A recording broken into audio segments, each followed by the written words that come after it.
ছুটির দিনেও চলছে সংসদের অধিবেশন। এ নিয়ে আরও জানাতে সংসদ ভবন থেকে যুক্ত হচ্ছেন নাজমুস সাকিব।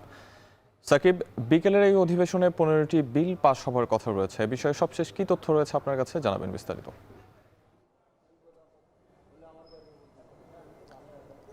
শাহাব, আজ বিকেল নাগাদ কিন্তু যে জাতীয় সংসদ সেটা কিন্তু ঠিক কিছুক্ষণ আগে আসলে শুরু হয়েছে। বলা যায় যে আধ ঘন্টা আসলে পার হয়েছে 3:30 নাগাদ যে জাতীয় সংসদ, এবং শুক্রবারের দিন এবার আসলে ইতিহাসের প্রথম বলা যায় যে শুক্রবারের দিনই কিন্তু সংসদ বসেছে এবং সেটা একেবারে দুই বেলা।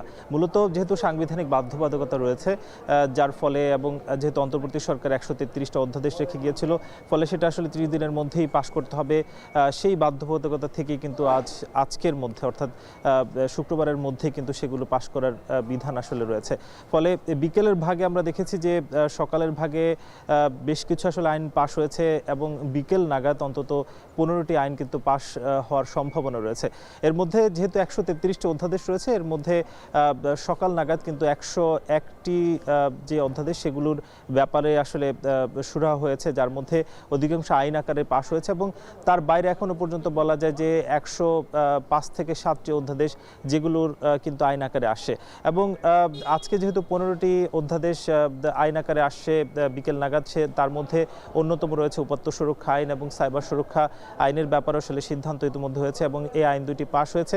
এছাড়াও যেহেতু সেন্ট্রাল ইউনিভার্সিটির যে আইনটি রয়েছে সেটাও কিন্তু হওয়ার কথা রয়েছে এবং এর বাইরে আসলে যে বিশ্ববিদ্যালয়, কতিপয় বিশ্ববিদ্যালয়ের ব্যাপারে যে আইন নেয়ার কথা সেটা আসলে অধ্যাদেশ আকারে ছিল, সেটাও কিন্তু ইতিমধ্যে পাশ হয়েছে। বিকেলের ভাগে এখনো পর্যন্ত আমরা দেখেছি যে